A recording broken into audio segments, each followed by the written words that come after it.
Hello dear students, in today's lecture we are going to see chemical properties of non-metals. Students, in the previous lectures we have seen chemical properties of metals. आता ह्या दोघांमध्ये जर compare करायचं झालं तर non मेटल्सच्या chemical properties ज्या आहेत त्या मेटल्सपेक्षा एक्झॅक्टली अपोजिट असतात. कारण दोघांच्या जे बिहेवियर्स आहेत, नंबर ऑफ इलेक्ट्रॉन्स आहेत, हे सगळं टोटली अपोजिट आहे आणि म्हणून मेटल्स नॉन मेटल्स ह्यांच्या प्रॉपर्टीज देखील अपोजिट असतात. जशा केमिकल प्रॉपर्टीज आपण मेटल्सच्या बघितलेल्या होत्या तशाच सेम वन बाय वन आपण नॉन मेटल्सच्या प्रॉपर्टीज देखील बघणार आहोत. So the first chemical property किंवा फर्स्ट टेंडन्सी की ज्याच्यावरती केमिकल प्रॉपर्टीज नॉन मेटल्सच्या डिपेंड करतात is electronic configuration. Electronic configuration म्हणजे काय तर distribution of electrons in the shell किंवा shell wise distribution of electrons, त्याला आपण इलेक्ट्रॉनिक कॉन्फिगरेशन म्हणतो. याच्याबद्दल डिटेल इन्फॉर्मेशन आपण ह्याच्या आधीच्या चॅप्टर्समध्ये व्यवस्थित शिकलेलो आहोत. आता हे इलेक्ट्रॉनिक कॉन्फिगरेशन नॉन मेटल्सच्या बाबतीत कसं असतं ते बघूयात. जसं आपण बघितलेलं होतं स्टुडंट्स की मेटल्सच्या आउटर मोस्ट शेलमध्ये आयदर 1, 2 और 3 इलेक्ट्रॉन्स प्रेझेंट असतात. 4 पेक्षा लेस इलेक्ट्रॉन्स जेव्हा आउटर शेलमध्ये प्रेझेंट असतील तर that atom is having tendency to donate electrons. 4 पेक्षा जास्त इलेक्ट्रॉन्स जेव्हा आउटर मोस्ट शेलमध्ये प्रेझेंट असतात तर तेव्हा त्या ॲटमची टेंडन्सी असते टू ॲक्सेप्ट इलेक्ट्रॉन्स. जेवढे नंबर ऑफ इलेक्ट्रॉन्स जास्त असतात आउटर शेलमध्ये तर तेवढा तो ॲटम इलेक्ट्रॉन्स ॲक्सेप्ट करण्याला त्याला ते जास्त इझियर ठरतं ना. कमी ॲटम्स असतील तर ते कमी इलेक्ट्रॉन्स असतील तर ते डोनेट करणं हे इझी असतं. तसंच जर आउटर शेलमध्ये जास्त इलेक्ट्रॉन्स असतील तर तेव्हा त्या ॲटमला ते असणारे इलेक्ट्रॉन्स दुसऱ्या ॲटमला देण्यापेक्षा दुसऱ्या ॲटमकडून कमी नंबर ऑफ इलेक्ट्रॉन्स ॲक्सेप्ट करणं हे जास्त इझी असतं. आणि म्हणूनच 4 पेक्षा जास्त इलेक्ट्रॉन्स जेव्हा आउटर शेलमध्ये प्रेझेंट असतात तर तेव्हा तो ॲटम इलेक्ट्रॉन्स ॲक्सेप्ट करतो. आणि इथे देखील ह्या नॉन मेटल्सच्या बाबतीत सेम होतं की non metals are having either 5 or 6 or 7 electrons in their outermost shell. So stability attain करण्यासाठी ॲटमच्या आउटरमोस्ट शेलमध्ये 8 इलेक्ट्रॉन्स लागतात हे आपण शिकलो आहे. आता इथे 5 आहेत किंवा 6 आहेत किंवा 7 आहेत. या केसमध्ये हे असणारे 5, 6, 7 इलेक्ट्रॉन्स दुसऱ्याला देण्यापेक्षा त्या दुसऱ्या ॲटमकडून 2, 3 किंवा 1 इलेक्ट्रॉन घेणं जास्त सोपं आहे की नाही, बरोबर. आणि म्हणूनच हे जे नॉन मेटल्स असतात ते किंवा त्यांची टेंडन्सी असते to accept electrons. So electronic कॉन्फिगरेशनमध्ये तुम्ही काय सांगणार इथे की the non metals are having either 5 or 6 or 7 electrons in their outer most shell. For example suppose आपण घेऊ नायट्रोजन. नायट्रोजनचा ॲटॉमिक नंबर आहे 7, सिम्बॉल आपण N म्हणतो. So its electronic configuration will be 2, 5. So it is having 5 electrons in the outer shell. किंवा suppose घेऊ आपण oxygen. Oxygen आहे त्याच्यामध्ये त्याचा सिम्बॉल O म्हणू आपण. 8 इलेक्ट्रॉन्स असतात. 2, 6 इलेक्ट्रॉनिक कॉन्फिगरेशन. क्लोरीन घ्या, सिम्बॉल Cl. क्लोरीनकडे किती इलेक्ट्रॉन्स असतात? 17 इलेक्ट्रॉन्स असतात आणि त्याचं कॉन्फिगरेशन होईल 2, 8, 7. काही एक्झाम्पल्स आहेत ही, जस्ट रिप्रेझेंटेटिव्ह एक्झाम्पल्स. हे सगळे नॉन मेटल्स आहेत आणि प्रत्येकाच्या आउटर शेलमध्ये 5, 6, 7 असे इलेक्ट्रॉन्स असतात.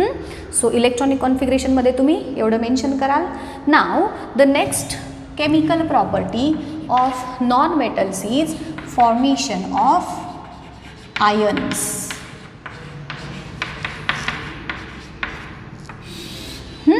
आता जसं की मी आपण नॉन मेटल्सच्या बाबतीत डिस्कस केलेलं होतं, metals have tendency to donate electrons as they are having less number of electrons in the outer shell. Metals have tendency to donate electrons. In case of non-metals, they are having more than 4 electrons in outer shell, hence they have tendency to accept electrons. So here by accepting they gain a negative charge. जसं मी example दिलं होतं तुम्हाला last लेक्चरमध्ये की एखाद्या suppose माझ्या फ्रेंडला मी 10 rupees दिले तर तो माझं देणं लागतो म्हणजे त्याच्यावरती निगेटिव्ह चार्ज आला. मग इन द सेम वे जेव्हा नॉन मेटल्स इलेक्ट्रॉन्स ॲक्सेप्ट करतात they become negatively charged. They form negatively charged ions which are called as anions. Positively charged ions cations, मेटलचे कॅटायन्स, नॉन मेटलचे ॲनायन्स. हा तेवढा गोंधळ होऊ देऊ नका हां. सो इथे आपण काय लिहूया की non metals have tendency to donate accept electrons and they form negatively charged ions आणि त्यांना काय म्हणतात ॲनायन्स. विसरू नका negatively charged ions called as anions. Non मेटलच्या आयन्सना ॲनायन्स असं म्हणतात. ओके. सो इथे आपण एक्झाम्पल दाखवू. आता इथेच हे जे क्लोरीन वगैरे आपण एक्झाम्पल घेतलीत तेच आपण एक्सप्लेन करू. सपोज आपण क्लोरीन घेतला. Chlorine in the form of metal म्हणजे जेव्हा ॲटॉमिक फॉर्ममध्ये क्लोरीन आपण दाखवतो तर त्याचं कॉन्फिगरेशन असतं 287. आता स्टेबल होण्यासाठी ह्याला एक इलेक्ट्रॉन अजून हवा. So it accepts 1 electron from any other atom. जेव्हा कंपाऊंड फॉर्मेशन करतो हा क्लोरीन तेव्हा तो काय करतो तर दुसऱ्या कोणत्याही ॲटमकडून एक इलेक्ट्रॉन ॲक्सेप्ट करतो. ॲक्सेप्ट केला म्हणून इथे आपण लिहूयात +1 इलेक्ट्रॉन. आणि इलेक्ट्रॉन ॲक्सेप्ट केला म्हणून त्याच्यावरती मायनस चार्ज आला. एक इलेक्ट्रॉन ॲक्सेप्ट केला म्हणून एक मायनस असं लिहिलं आपण इथे. And its configuration will be 288. Outer शेलमध्ये 8 इलेक्ट्रॉन आले. It became stable now. In the same way suppose आपण ऑक्सिजन घेऊ. ऑक्सिजन ॲटॉमिक फॉर्ममध्ये आपण O ह्या सिम्बॉलनं लिहितो. त्याच्याकडे इलेक्ट्रॉन्स आहेत 2 6.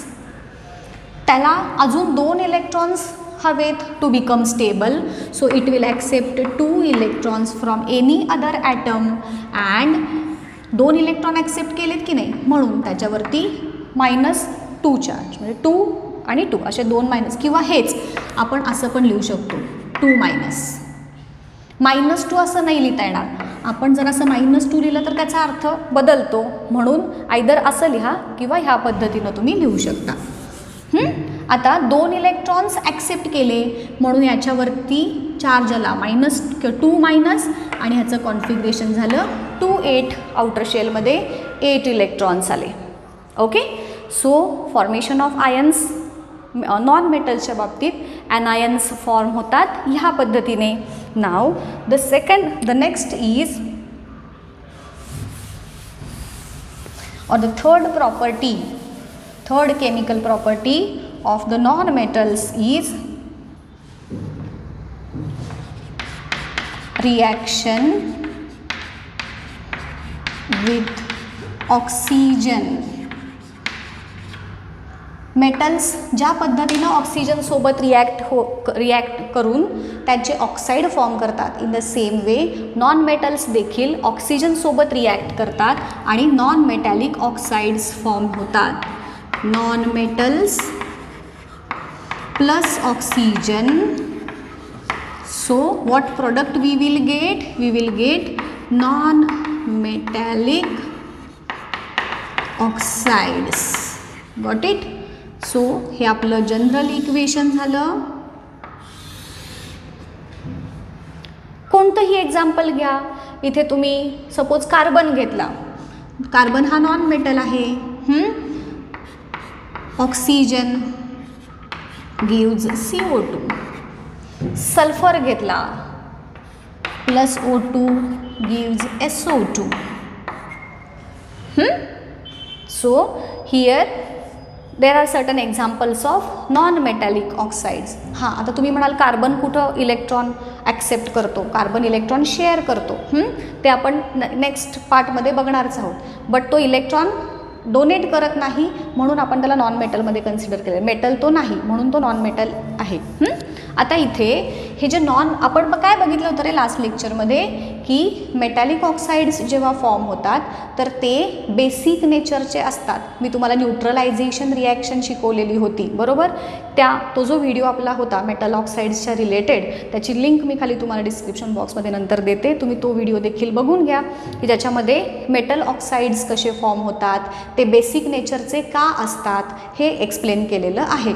सो स्टुडंट्स, ज्या पद्धतीनं मेटल्स किंवा मेटॅलिक ऑक्साईड्स आणि ॲसिड यांची रिॲक्शन होऊन सॉल्ट आणि वॉटर फॉर्म होतं, तशाच पद्धतीने नॉन मेटॅलिक ऑक्साईड आणि बेस यांची रिॲक्शन होऊन देखील सॉल्ट अँड वॉटर फॉर्म होतात. आणि म्हणून हे जे नॉन मेटॅलिक ऑक्साईड्स जे असतात ते ॲसिडिक नेचरचे असतात. So non metallic oxides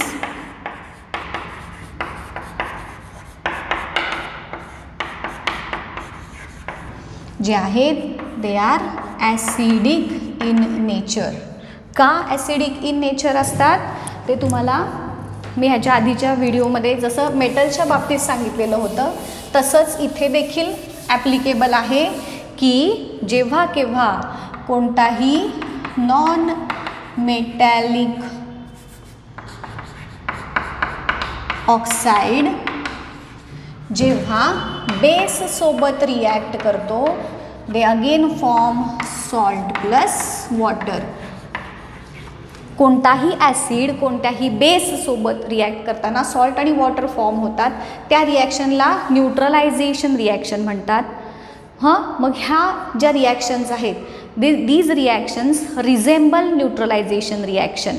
for example आता इथे आपण घेऊ एखादं नॉन मेटॅलिक ऑक्साईड आणि कोणत्याही बेस सोबतची रिॲक्शन सपोज आपल्याला दाखवायची झाली तर आपण सपोज हा CO2 घेऊया प्लस बेस कसा ओळखायचं सांगितलं आहे, शेवटी Na म्हणजे OH ज्याच्यामध्ये असतं तो बेस असतो. सो आता इथे CO2 हा नॉन मेटॅलिक ऑक्साईड आहे, NaOH हा बेस घेतला. आता ह्याच्यापासून मला सॉल्ट फॉर्म करायचं आहे Na2CO3 plus water. Na2CO3 that is sodium carbonate. आपला वॉशिंग सोडा जो असतो ना तर तो सोडियम कार्बोनेट हा सॉल्ट आहे.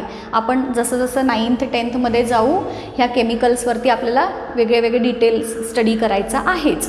सो बघा इथे एक्झाम्पल देणं हे गरजेचं नाही, बट तुम्हाला मी जसं प्रत्येक रिॲक्शनचं एक एक्झाम्पल देऊन एक्सप्लेन करत आले तसंच त्याला एक एक्झाम्पल दाखवण्यासाठी म्हणून तुम्हाला मी इथं एक्सप्लेन केलेलं आहे की जेव्हा केव्हा कोणताही नॉन मेटॅलिक ऑक्साईड बेससोबत रिॲक्ट करतो सॉल्ट प्लस वॉटर मिळतात आणि म्हणून नॉन मेटॅलिक ऑक्साईड्स हे ॲसिडिक नेचरचे आहेत.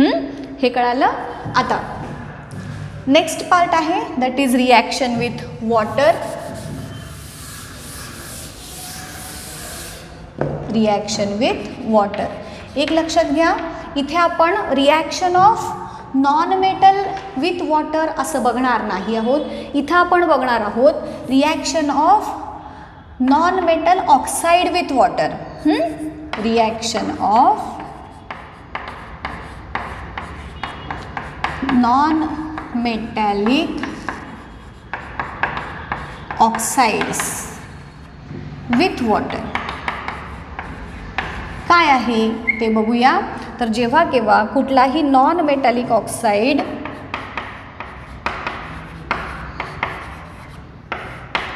वॉटर सोबत रिॲक्ट करतो that time we get an acid. ही एक रिॲक्शन महत्त्वाची आहे. तुम्हाला टेक्स्टबुकमध्ये अशा सोफिस्टिकेटेड फॉर्ममध्ये दिलेलं नाही. सो हे जे मी इथं चौकटीत तुम्हाला दाखवलेलं आहे ते लक्षात ठेवण्यासाठी इझी ट्रिक अशा आहेत. सो कुठलंही नॉन मेटॅलिक ऑक्साईड जेव्हा वॉटरसोबत रिॲक्ट करतं तेव्हा त्याच्यापासून आपल्याला ॲसिड फॉर्म झालेलं दिसून येईल. एक्झाम्पल बघूया तिथे. फॉर एक्झाम्पल सपोज आपण CO2च घेतला. ओके, आता CO2 प्लस वॉटर यांची जेव्हा रिॲक्शन होते that time we get H2CO3. या ॲसिडचं नाव आहे कार्बोनिक ॲसिड. कुठलंही नॉन मेटॅलिक ऑक्साईड जेव्हा वॉटरसोबत रिॲक्ट करतं we get formation of any acid. So इथं CO2 घेऊ शकता तुम्ही, SO2 घेऊ शकता, सल्फर डायऑक्साईड. याचे देखील जेव्हा वॉटरसोबत रिॲक्शन होते तेव्हा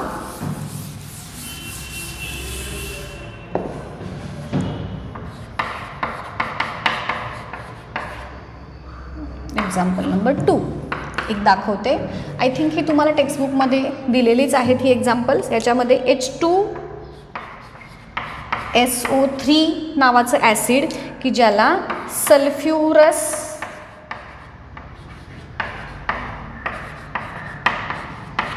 ॲसिड म्हणतात. सो हे एखादं किंवा दुसरं एक्झाम्पल तुम्ही जरी इथे मेन्शन केलं तरी सफिशियंट आहे. So reaction of non metal with water असं न बघता आपण इथे काय बघितलं आहे, reaction of non metallic oxide with water असं हेडिंग तुम्हाला कुठंच दिलं नाही. जस्ट इथे 2-3 रिॲक्शन तुमच्या टेक्स्टबुकमध्ये दिल्यात, पण आपण त्याला प्रॉपर पॉईंट वाईज अरेंज केलेलं आहे सो दॅट तुम्हाला ते लक्षात ठेवायला इझी जाईल. ओके, सो हा एक पॉईंट झाला. आणि आपण अजून एक प्रकारचा बघितलेला होता की रिॲक्शन विथ ॲसिड. आपण मेटलच्या रिॲक्शन जेव्हा बघितलेल्या होत्या त्यात बघितलेलं होतं ना वॉटर, ॲसिड ह्या सगळ्यांसोबत रिॲक्शन. सो नॉन मेटल्सची मात्र कोणत्याही ॲसिडसोबत रिॲक्शन ही होत नाही. There is no reaction of non metals with the acid. आलं लक्षात. सो ह्या झाल्या chemical properties of non metals. वॉटरसोबत ॲसिडसोबत रिॲक्शन होत नाही, ऑक्सिजनसोबत रिॲक्शन होऊन ऑक्साईड फॉर्म होतात की जे ॲसिडिक नेचरचे असतात. प्रत्येकाचे एक्झाम्पल्स तुम्हाला मी इथे मेन्शन केलेले आहेत. So chemical properties of non metals हा पार्ट इथे संपला. नेक्स्ट लेक्चरमध्ये आपण ह्याच्या पुढचा पार्ट बघूया.